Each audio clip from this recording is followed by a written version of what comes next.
السلام علیکم پیارے بچوں، کیسے ہیں آپ سب لوگ؟ بات کرتے ہیں پنجاب کی ایسی شخصیت کی جنہوں نے نہ صرف ہندوستان بلکہ پوری دنیا میں اپنا لوہا منوایا۔ ان کو شاعر مشرق بھی کہا جاتا ہے اور پاکستان کا خواب سب سے پہلے آپ ہی نے دیکھا تھا۔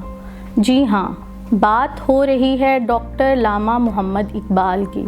آپ سیالکوٹ میں 9 نومبر 1877 کو پیدا ہوئے۔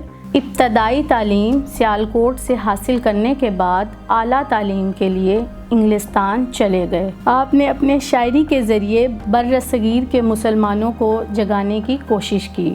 1926 میں سیاست میں آئے اور 1930 میں مشہور خطبہ الہ آباد دیا، جس میں مسلمانوں کے لیے ایک علیحدہ وطن کا تصور پیش کیا۔ آج ان کی شاعری تمام مسلمانوں کے لیے مشعل راہ ہے۔ آپ نے بچوں اور خاص طور پر نوجوانوں کے لیے بہت سی نظمیں لکھیں۔